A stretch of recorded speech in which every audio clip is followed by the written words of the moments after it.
हे तुमचं 5वं युनिट आहे. ओके, याच्यामध्ये आस्की हेल्मॅन्थिस आपण पाहणार आहोत. याच्या आधीच्या युनिटमध्ये आपण प्लॅटी हेल्मॅन्थिस पाहिलं. आता हे युनिट 5 हे 5व्या युनिटमध्ये आस्की हेल्मॅन्थिस किंवा निमॅटी हेल्मॅन्थिस असे दोन शब्द आहेत दिलेले. आस्की हेल्मॅन्थिस किंवा निमॅटी हेल्मॅन्थिस. तर हे पण एक प्रकारचे वर्म्स असतात. यांना राऊंड वर्म म्हणतात, गोल कृमी. याच्या आधी आपण जे प्लॅटी हेल्मॅन्थिस पाहिले ते चपटे कृमी होते. हे गोल कृमी आहे आस्की हेल्मॅन्थिस. ही आस्की हेल्मॅन्थिस हे जे नाव आहे हे ग्रॉबनने 1910 मध्ये प्रपोज केलेलं आहे. आणि याचं नवीन जे नाव, याचं जुनं जे नाव होतं ते निमॅटी हेल्मॅन्थिस होतं. निमॅटी हेल्मॅन्थिसचं हे आस्की हेल्मॅन्थिस नाव झालेलं आहे. 1910 मध्ये ग्रॉबनने दिलेलं आहे हे नाव. याच्यावरती डिफरंट व्ह्यूज आहेत. झुलॉजिस्ट, वेगळे झुलॉजिस्टने आपले आपले व्ह्यू याच्यामध्ये दिलेले आहेत, आपले आपले विचार दिलेले आहेत. यांचं क्लासिफिकेशन कसं करायचं आहे. These R निमॅटोड्स. निमॅटोडा नावाचा एक फायलम आपल्याला झुलॉजीमध्ये दिसतो. तर हे सगळे निमॅटोड्स आहेत. काही ऑथर जे आहेत ते असं म्हणतात की निमॅटी हेल्मॅन्थिस आहेत हे. ओके, सेपरेट फायलम त्यांनी म्हणून याला दिला होता. तर निमॅटी हेल्मॅन्थिस हा सेपरेट फायलम काही लोक म्हणतात, तर काही लोक आस्की हेल्मॅन्थिस असं म्हणतात. याच्यामध्ये अकॅन्थोसेफॅला आणि निमॅटोमार्फा हे याच्यामध्ये इन्क्लूड होत नाही. वेगळे धरले जातात ते ॲनिमल्स. सो आत्ताच्या काळामध्ये नवीन अभ्यास झाल्यामुळे निमॅटोड्स यांचा वेगळा ग्रुप बनवला आहे. हे आस्की हेल्मॅन्थिस वेगळे केलेले आहेत, निमॅटी हेल्मॅन्थिस वेगळे केलेले आहेत आणि निमॅटोड्सचा वेगळा ग्रुप बनवला आहे. दॅट इज क्लास निमॅटोडा आणि फायलम आस्की हेल्मॅन्थिस असं आता सध्याच्या स्टडीनुसार ठरवलेलं आहे. तर याचे आपण जनरल कॅरेक्टर्स पाहूया. जनरल कॅरेक्टर्समध्ये मी तुम्हाला पहिल्यांदा सांगितलं की बुवा यांना गोल कृमी म्हणतात, राऊंड वर्म्स आहेत. हे त्यांचं पहिलं कॅरेक्टर झालं. राऊंड वर्म्स हे इलॉंगेटेड असतात, सिलेंड्रिकल असतात, वर्मी फॉर्म बॉडी आहे यांची. आणि यांची जी बॉडी आहे ती दोन्ही साईडला निमुळती असते. त्याला म्हणतात टेपरिंग ॲट बोथ एंड्स किंवा बोट शेप. बोट कशी असते, दोन्ही बाजूला निमुळती होत गेलेली असते, तसं यांचं आहे, दोन्ही बाजूला निमुळती बॉडी असते. ट्रिप्लोब्लास्टिक ॲनिमल आहे, म्हणजे एंडोडर्म, मेझोडर्म आणि एक्टोडर्म अशा तिघही डर्म यांच्यामध्ये दिसतात. जर्म लेयर्स म्हणजे ज्या गर्भामध्ये असतात त्या. सो ट्रिप्लोब्लास्टिक ॲनिमल आहे आणि बायलॅटरली सिमेट्रिकल बॉडी असते यांची. म्हणजे जर समजा सेंटरला एक ॲक्सिस पास केला तर दोन तुकडे जे पडतात तर ते दोन विभाग एकमेकांच्या मिरर इमेजेस असतात. That is the definition of bilaterally symmetry. Okay, body यांची अनसेगमेंटेड असते, means not divided in parts. Body अशी त्याच्यामध्ये डिव्हिजन दिसत नाही किंवा डिस्टिंग्विश असे रिजन असे दिसत नाही याच्यामध्ये. बॉडी कलर व्हाईट असतो आणि येलोइश टिंज असते त्याच्यावरती. पिगमेंट नसल्यामुळे फक्त येलोइश टिंज दिसते फक्त. बॉडी पूर्णपणे व्हाईट असते. मेल जो आहे तो स्मॉल असतो फिमेलपेक्षा आणि त्याचं जे कॉडल एंड आहे, मेलचं कॉडल एंड हे जनरली स्ट्रेट असतं, स्ट्रेट. फिमेलमध्ये हे कॉडल एंड स्ट्रेट असतं. ओके,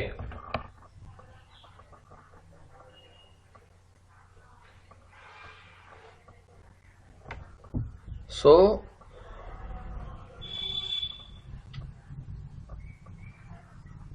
फिमेलमध्ये कॉडल एंड हे स्ट्रेट असतं आणि मेल्समध्ये कॉडल एंड हे कॉइल्ड असतं, असं वाकलेलं असतं मधल्या बाजूला. सो जो कॉइल्ड एंडवाला आहे तो मेल आणि स्ट्रेट एंडवाली जी असते ती फिमेल असते.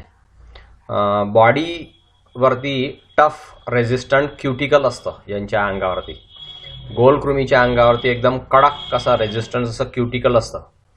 याचं मोल्टिंग होतं. ज्यावेळेस ग्रोथ चालू असते त्यावेळेस याचं मोल्टिंग होतं. पूर्ण लाईफमध्ये याचं मोल्टिंग चालू असतं. डायजेस्टिव्ह सिस्टीम याची कंप्लीट आहे.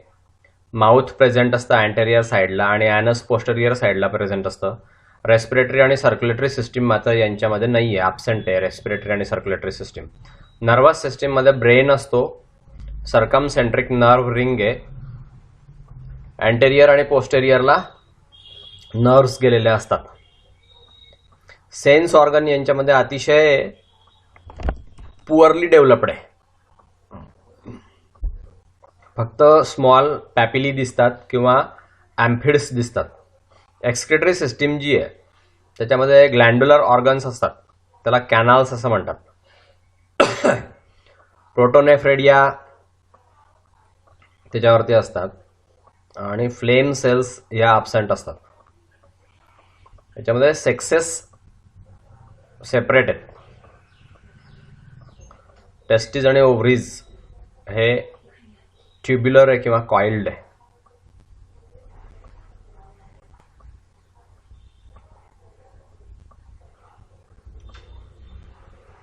ओव्होव्हिव्हिपॅरस ॲनिमल्स आहेत हे. ओव्होव्हिव्हिपॅरस म्हणजे काही अंडे देतात आणि काही बच्चांना जन्म देतात किंवा अंड्यामध्ये पिलू असतं, त्याला ओव्होव्हिव्हिपॅरस असं म्हणतात.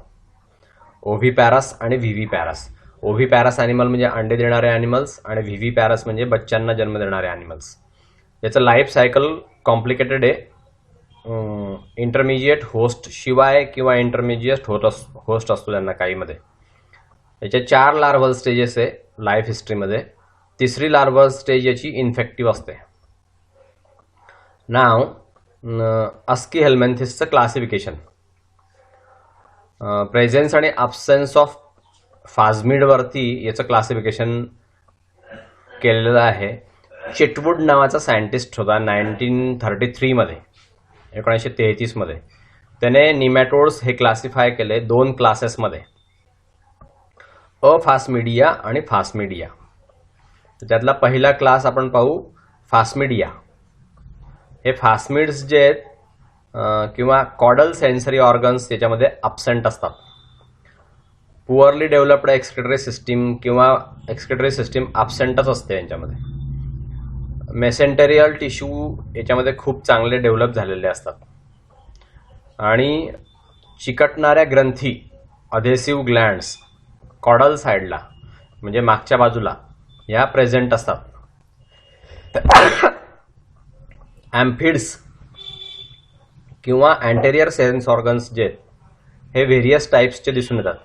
काही पोअर लाईक असतात म्हणजे ते छिद्रासारखे असतात. याची कॅटेगरी वेगवेगळ्या ऑर्डरमध्ये केलेली आहे.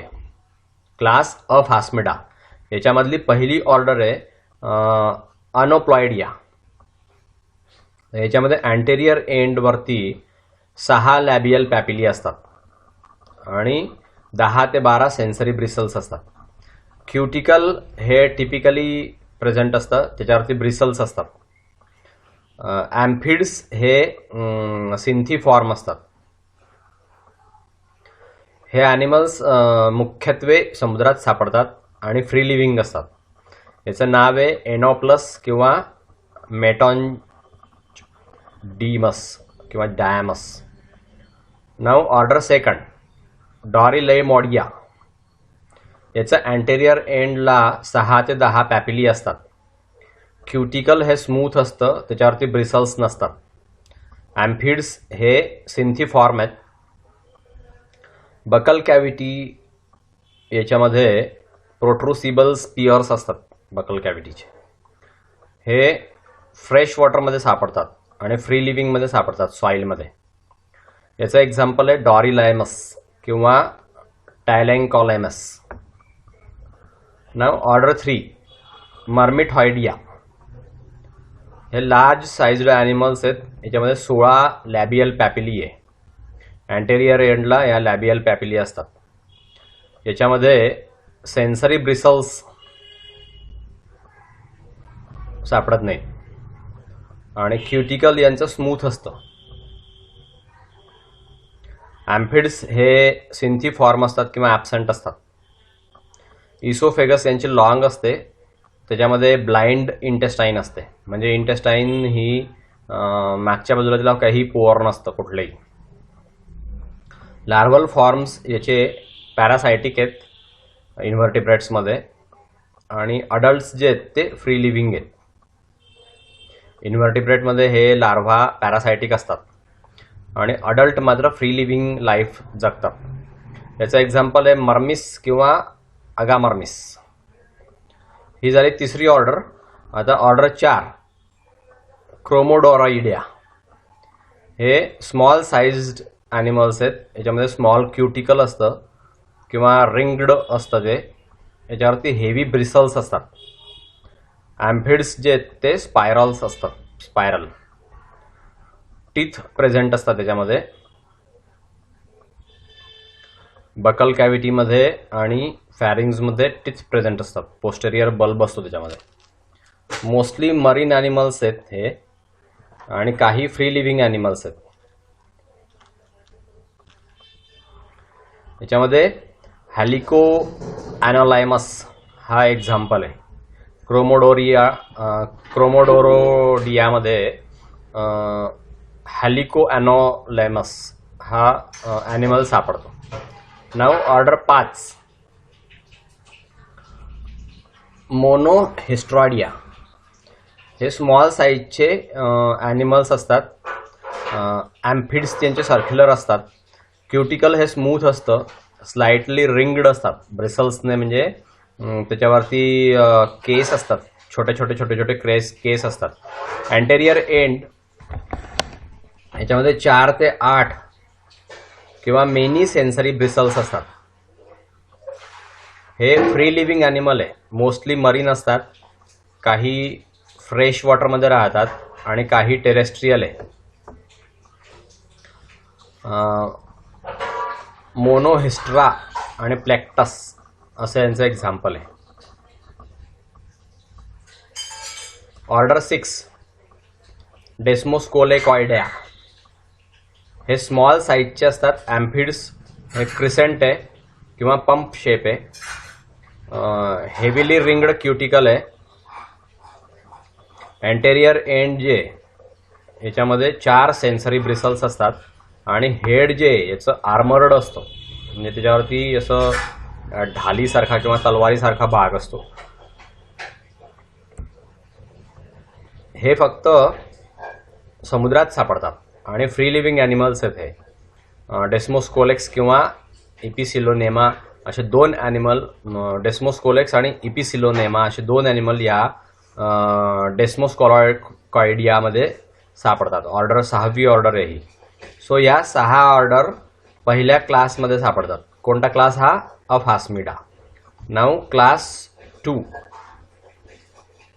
फास्मिडिया.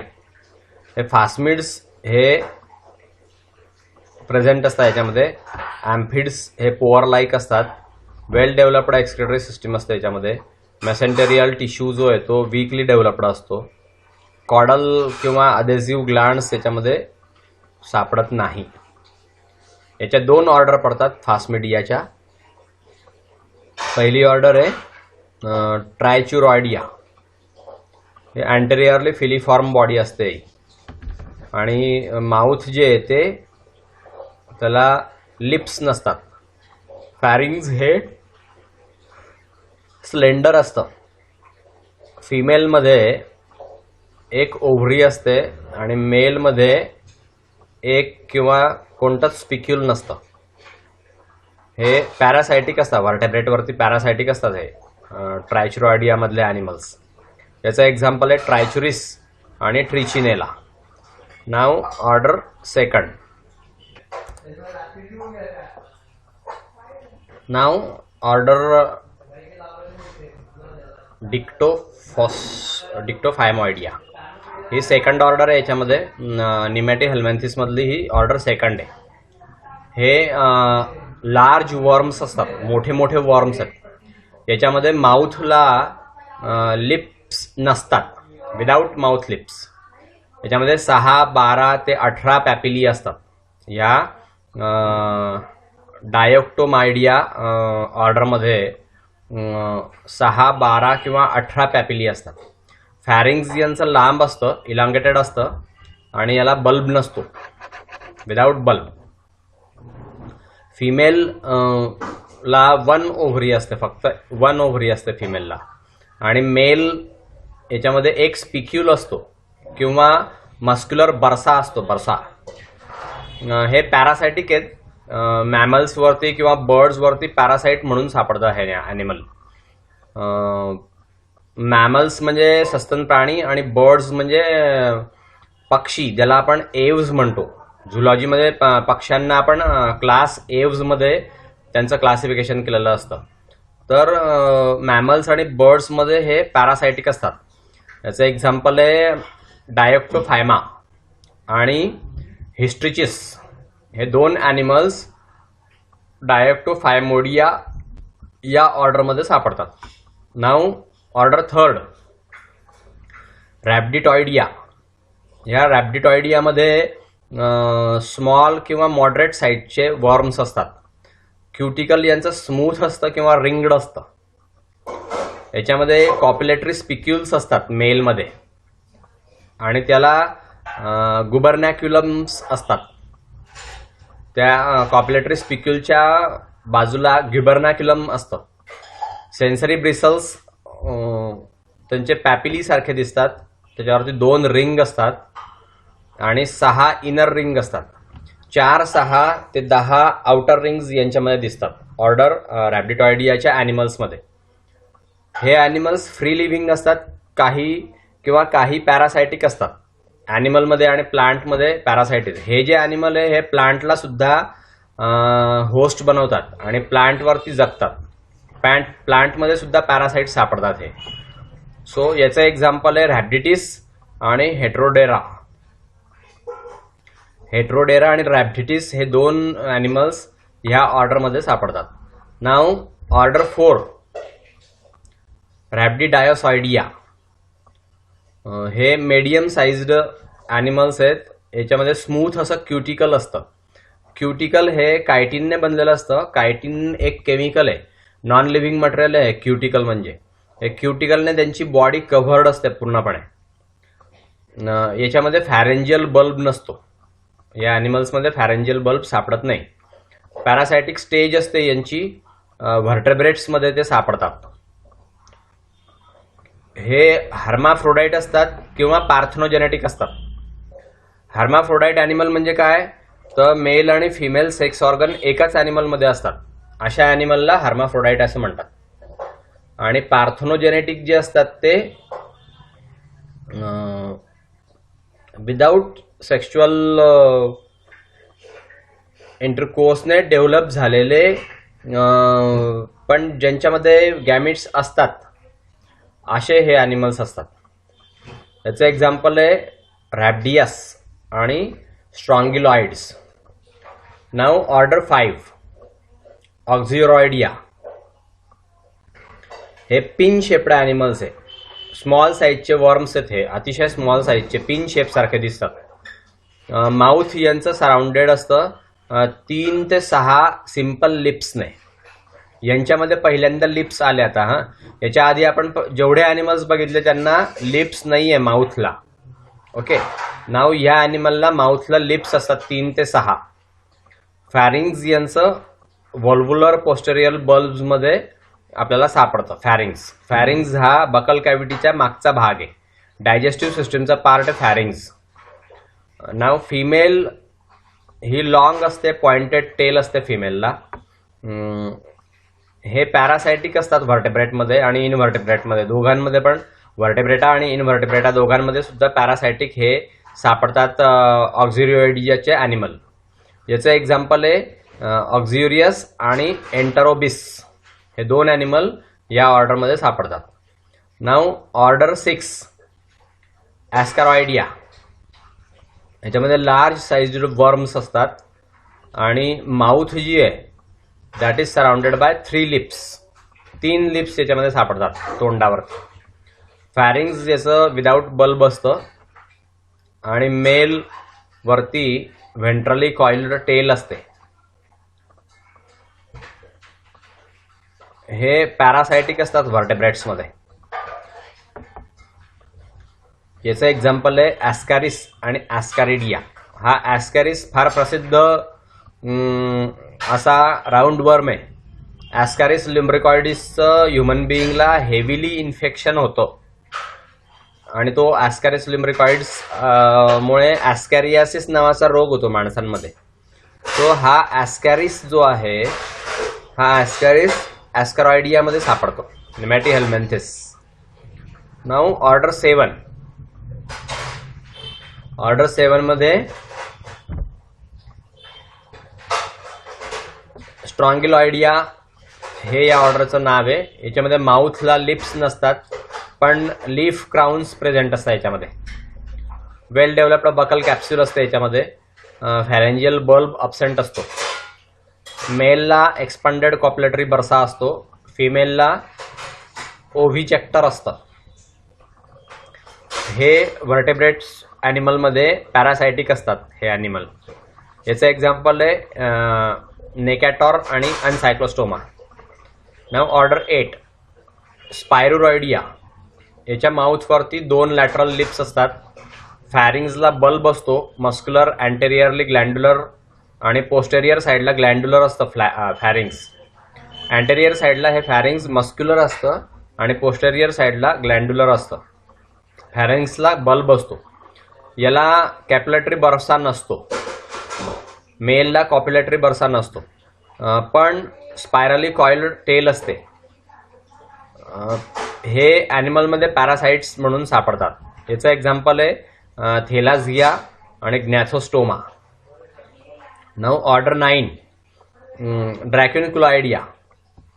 याला लिप्स नसतात, बकल कॅप्सूल नसते, माउथच्या आजूबाजूला रिंग असते, पॅपिलीची रिंग असते. फॅरेंजियल बल्ब यांच्यामध्ये नसतो. फॅरिंग्स हे अँटेरियर साईडला मस्क्युलर असतं आणि पोस्टेरियर साईडला ग्लँड्युलर असतं. कॉप्युलेटरी बर्सा मेलमध्ये अब्सेन्स असतो. पॅरासायटिक सापडतात हे ॲनिमल. व्हर्टेब्रेट्समध्ये पॅरासाइट म्हणून हे ॲनिमल सापडतात. याचं एक्झाम्पल आहे ड्रॅक्युनिकुलस आणि फिलोमेट्रा. नाव ऑर्डर 10 फिलारिओइडिया. ही 10वी ऑर्डर आहे. हे फिलीफॉर्म आहे किंवा स्लेंडर आहे. दिस वर्म्स आर फिलीफॉर्म किंवा स्लेंडर वर्म्स आहेत. त्याच्यामध्ये लिप्स आणि बकल कॅप्सूल अब्सेंट असते.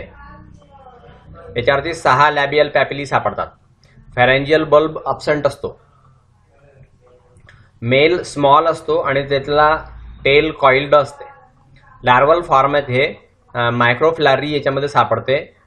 ब्लड किंवा स्किनमध्ये डेव्हलप होतात. ब्लड सकिंग इन्सेक्ट आहे हे. पॅरासायटिक सापडतात हे व्हर्टेब्रेट्समध्ये. याचं एक्झाम्पल आहे वुकेरिया. वुकेरिया बँक ऑफ टी. याच्यामुळे हत्तीपाय रोग होतो. फार मोठा पॅरासायटिक वर्म आहे हा वुकेरिया बँक ऑफ टी. आणि दुसरा मायक्रोफ्लारिया लोआ. हे 2 ॲनिमल्स ह्या फिलारॉइडियामध्ये सापडतात. सो इथे आपण निमॅटीहेल्मिंथिस हा फायलम बघितला. त्या निमॅटीहेल्मिंथिसमध्ये जेवढ्या क्लास आणि जेवढे ऑर्डर होते तेवढे पाहिले. या निमॅटीहेल्मिंथिसलाच अस्कीहेल्मिंथिस असं पण नाव दिलेलं आहे. अस्कीहेल्मिंथिस हे नवीन नाव आहे. याच्यामध्ये साधारणपणे गोल कृमी असतात. गोल कृमी हे मेनली सगळे पॅरासायटिक आहेत. नाव life history of Ascaris lumbricoides. Ascaris लुम्ब्रिकॉइड्सची लाईफ हिस्ट्री आता आपण पाहूया. ठीक आहे. So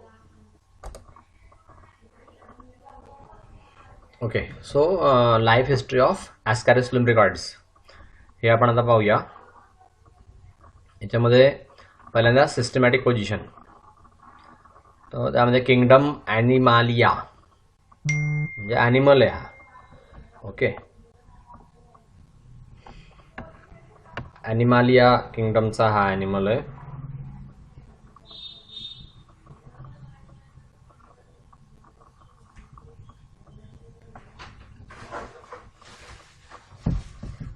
kingdom Animalia. Phylum Aschelminthes. Class निमॅटोडा.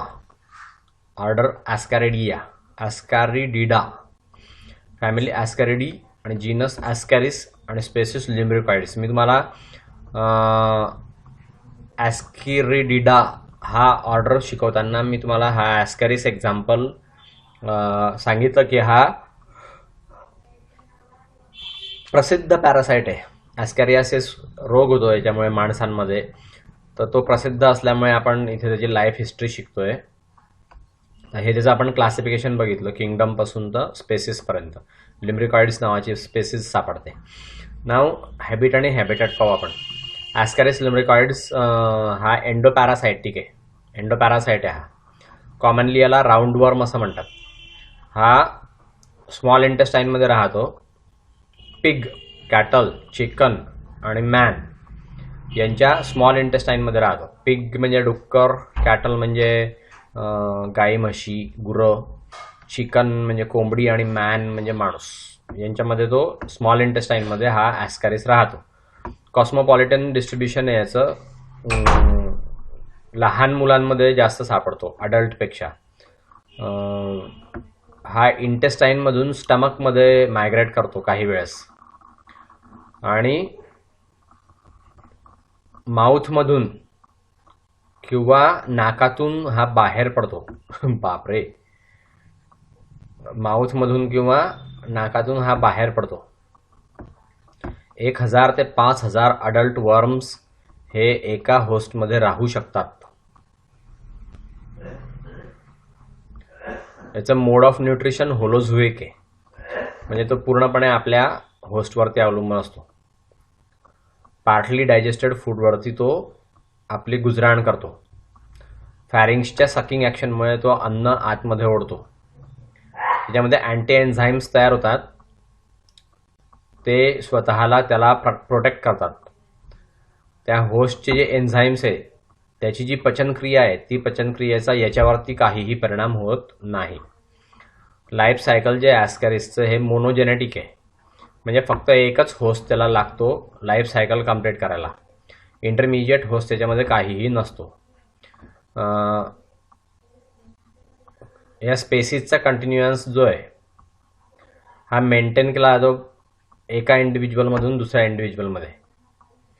Man याचा फक्त डेफिनेटिव्ह होस्ट आहे. लाईफ सायकलच्या वेगळ्या वेगळ्या स्टेजेस असतात. त्यातली पहिली स्टेज आहे कॉप्युलेशन आणि फर्टिलायझेशन. ॲस्कॅरिस लिम्ब्रिकॉइड्स मेल आणि फिमेल वेगळ्या वेगळे असतात. त्यांचं कॉप्युलेशन होतं होस्टच्या इंटेस्टाईनमध्ये. कॉप्युलेशन होतं. कॉप्युलेशनमध्ये मेल वर्म जो आहे तो अशा रीतीने मूव्ह करतो की त्याचं क्लोएकल ॲपर्चर जे आहे ते फिमेलच्या व्हुल्वाला टच होतं. व्हुल्वाच्या समोर येतं क्लोएकल ॲपर्चर. आणि नंतर मेल काय करतो, त्याची पिनियल सीटी जी आहे ती बाहेर फेकतो आणि मग फिमेलची व्हुल्वा ओपन होते. त्याच्यानंतर क्लोएकल वॉल जी आहे मेलची, ती मेलची क्लोएकल वॉल कॉन्स्ट्रिक्ट होते आणि स्पर्म्स जे आहेत ते फिमेलच्या वजायनामध्ये जातात आणि फर्टिलायझेशन होतं. फर्टिलायझ्ड एग्स जे आहेत ते फिमेल मग बाहेर टाकते. स्मॉल इंटेस्टाईनमध्ये ते येतात. होस्टच्या स्मॉल इंटेस्टाईनमध्ये ते एग्ज असतात. ते फिसेसमधून बाहेर पडतात. अनसेगमेंटेड आहेत ते. होस्टमध्ये राहतात. एक फिमेल साधारणपणे 15,000 ते 2 लाख अंडे एका दिवसामध्ये टाकते. एग प्रोडक्शन फार मोठ्या प्रमाणावरती असतं. एक अडल्ट फिमेल ही साधारणपणे 27 मिलियन एग टाकते. हे जे एग्ज आहे हे स्टेन टिंड असतं, म्हणजे येलोइश किंवा ब्राऊन कलरची त्यांच्यावरती टिंज असते इंटेस्टाईनमध्ये. एग ज्यावेळेस ग्राउंडवरती पडतात तर ते महिनोन्महिने ओल्या जमिनीमध्ये जिवंत राहतात. पण जर समजा ती जमीन कोरडी झाली, कंप्लीट ड्राय झाली ती जमीन, तर ते अंडे मरून जातात. एग्ज हे मॅनला इन्फेक्टिव्ह नाही आहे. जेव्हा फ्रेशली पास केले गेलेले एग्ज असतात ते मॅनला इन्फेक्शन करू शकत नाही. त्यांना इन्क्युबेशन पिरियड असतो. ह्युमनच्या बॉडीच्या बाहेरच्या बाजूला इन्क्युबेशन पिरियड असतो. तर जमिनीमध्येच त्यांची अर्ली डेव्हलपमेंट होते त्या इन्क्युबेशन पिरियडमध्ये. अर्ली स्टेजेस ज्या आहे एम्ब्रियॉनिक डेव्हलपमेंटच्या, त्याच्यामध्ये क्लीव्हेज होते, सेगमेंटेशन होतं, आणि सॉईलमध्ये त्यांना ऑक्सिजन लागतो, मॉइश्चर लागतं, टेम्परेचर लागतं.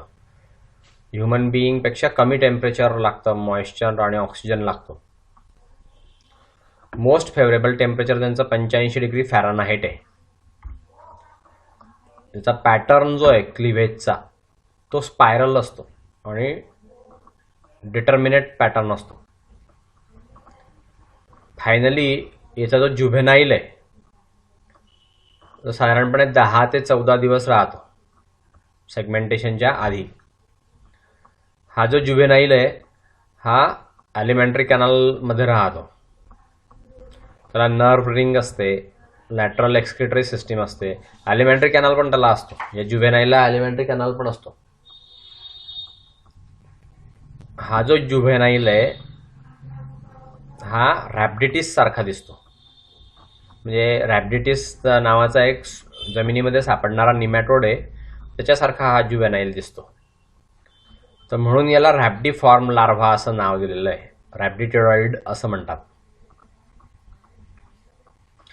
ही लार्व्हा मोल्टिंग करते एगच्या आतमध्येच आणि साधारणपणे 7 दिवसामध्ये सेकंड स्टेज जुव्हेनाईल तयार होतो.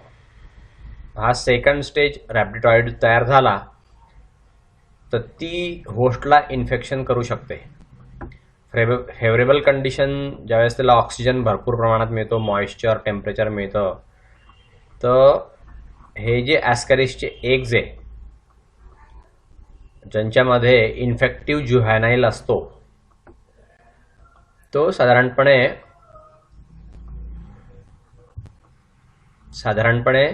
6 वर्ष जमिनीमध्ये जिवंत राहू शकतो. बापरे. नंतर त्याचं इन्फेक्शन होस्टला होतं. मॅनला इन्फेक्शन होतं जेव्हा तो मॅन स्वॉलो करतो इन्फेक्टिव्ह एग्ज राऊंड वर्मचे कंटॅमिनेटेड फूड किंवा वॉटरमध्ये, तर त्याला इन्फेक्शन होतं माणसाला. स्मॉल इंटेस्टाईनमध्ये ते एग ज्यावेळेस जातात होस्टच्या, तर त्याच्यातली एग शेल जी आहे ती होस्टच्या डायजेस्टिव्ह ज्यूसच्या ॲक्शनमुळे शेल डिझॉल्व होऊन जाते आणि इन्फेक्टिव्ह सेकंड स्टेज जुव्हेनाईल जे आहेत ते मोकळे होतात. हे जुव्हेनाईल साधारणपणे 0.2 ते 0.3 mm लांब असतात. 13 ते 15 मायक्रोमीटर डायमीटर असते त्यांची. आणि अडल्ट सारखे सगळे स्ट्रक्चर त्यांच्यामध्ये असतात, फक्त रिप्रोडक्टिव्ह ऑर्गन नसतात. नाव पोस्ट डेव्हलपमेंट ते लंग्समध्ये मायग्रेट करतात. हे जुव्हेनाईल काय करतात, इंटेस्टाईनला बोर करतात, म्हणजे छिद्र पाडतात इंटेस्टिनल वॉलला आणि मेसेंट्रिक सर्क्युलेशनमध्ये जातात आणि हेपॅटिक पोर्टल व्हेनमधून ते लिव्हरमध्ये जातात. तिथून ते हेपॅटिक व्हेनमधून पोस्ट कॅव्हल व्हेनमध्ये येतात. तर हार्टच्या राईट साईडला येतात ते. त्या राईट साईडमधून ते सेव्हरल टाइम्स चक्कर मारत असतात, ब्लड स्ट्रीममध्ये वाहत जात असतात. मग ते पल्मनरी आर्टरीजमधून लंग्समध्ये जातात. लंग्समध्ये जुव्हेनाईल या कॅपिलरीज फोडतात आणि अल्व्हिओलायमध्ये येतात. लंग्सच्या ज्याच्यामध्ये हवा असते त्या अल्व्हिओलायमध्ये येतात. तिथे ते बरेच दिवस राहतात. ते ग्रो होतात आणि त्यांचं मोल्टिंग होतं. 3rd स्टेज लार्वा तयार होते. ती लार्वा परत मोल्टिंग करते आणि 4th स्टेज लार्वामध्ये जाते. अल्व्हिओलायमधून, लंग्सच्या अल्व्हिओलायमधून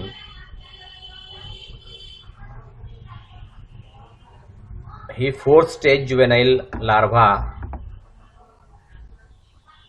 हे ब्रॉन्क्युल्स मध्ये जाते. ब्रॉन्क्युल्स म्हणजे लंग्सला हवा पुरवणारी नळी असते. ही नळ्या असतात त्या ब्रॉन्क्युल्स. त्यातनं मोठ्या ब्रॉन्कसमध्ये येते, तिथून ट्रकियामध्ये येते आणि तिथून ती घशामध्ये येते. घशामधून ते इसोफेगसमध्ये जातात आणि तिथून स्मॉल इंटेस्टाईनमध्ये परत जातात. त्या 10 दिवसानंतर या जुव्हेनाइल्स ज्या आहेत त्या साधारणपणे 10 पट वाढतात आणि 2 ते 3 मिलीमीटर लॉंग होतात. इंटेस्टाईनमध्ये 4थी आणि फायनल मोल्टिंग होतं आणि 60 ते 75 दिवसामध्ये अडल्ट मेल आणि अडल्ट फिमेल तयार होते आणि त्यांना सेक्शुअल मॅच्युरिटी येते. आणि सेक्शुअल मॅच्युरिटी आली की परत त्यांचं कॉप्युलेशन होतं आणि कॉप्युलेशन झाल्यावरती परत एग्ज बाहेर पडतात आणि ते फिसेसमधून एन्व्हायरमेंटमध्ये बाहेर पडतात एग्ज. यांचं ॲव्हरेज लाईफ जे ह्या पॅरासाईटचं साधारणपणे 9 ते 12 महिने आहे. 9 ते 12 महिने हा होस्टच्या म्हणजे ह्युमन बिईंगच्या इंटेस्टाईनमध्ये राहतो. सो याचे पॅरासायटिक ॲडॅप्टेशन जर आपण बघितले तर ॲस्कॅरिस हा एंडोपॅरासायटिक राऊंडवर्म आहे. हा इंटरनल ऑर्गनमध्ये राहतो. इंटेस्टाईनमध्ये, हार्टमध्ये, लिव्हरमध्ये, लंग्समध्ये, ह्युमन बिईंगच्या या ऑर्गन्समध्ये राहतो. बऱ्याचशा ॲडव्हर्स कंडिशनमुळे पॅरासायटिक मोड ऑफ लाईफ जे आहे याचं त्याला तो सूट करतो. हे राऊंडवर्म्स जे आहेत त्याच्यामध्ये बरेचसे पॅरासायटिक ॲडॅप्टेशन्स दिसतात. त्यापैकी पहिलं मॉर्फोलॉजिकल ॲडॅप्टेशन आपण पाहूया. बॉडी लॉंग असते, सिलेंड्रिकल असते, दोन्ही साईडला पॉइंटेड असते. माउथला 3 लिप्स असतात आणि त्या पॅरासाईटला त्यामुळे होस्टला अटॅच करण्यासाठी मदत होते. म्युकस मेम्ब्रेनशी तो अटॅच होतो होस्टच्या इंटेस्टाईनशी. लोकोमोटरी ऑर्गन्स अब्सेंट असतात कारण पॅरासाईट जो आहे तो इंटेस्टाईनमध्ये राहत असतो. जिथे प्रोटेक्शन, एनिमीजपासून प्रोटेक्शन होतं आणि फूड सप्लाय हा भरपूर होतो. जिथे फूड सप्लायची कमतरता पडत नाही. याची बॉडी जी आहे, बॉडी वॉल ॲस्कॅरिसची ही क्युटिकलने कव्हर केलेली असते. डायजेस्टिव्ह एन्झाईम्सला या रेजिस्टन्स असतात बॉडीच्या. नाव ॲनाटॉमिकल ॲडॅप्टेशन्स. फॅरिंग्ज हे मस्क्युलर असतं त्यामुळे फूड इंजेक्शनसाठी मदत होते. सकिंग ॲक्शनमुळे फूड आतमध्ये घेता येतं. डायजेस्टिव्ह ग्लँड्स याच्यामध्ये नसतात. सेन्स ऑर्गन्स हे फार पुअरली डेव्हलप्ड असतात. बिलकुल त्यांची वाढ झालेली नसते. फक्त लिप्समध्ये दिसतात. पॅपिली असतात त्या फक्त. डायजेस्टिव्ह ट्रॅक हा सिम्पल असतो. स्टोरेजचं काही प्रोव्हिजन त्यांच्यामध्ये नसतं. कॉन्स्टंट सप्लाय असतो त्यांच्यामध्ये फूडचा. नाव फिजिओलॉजिकल ॲडॅप्टेशन्स. बॉडी वॉल ही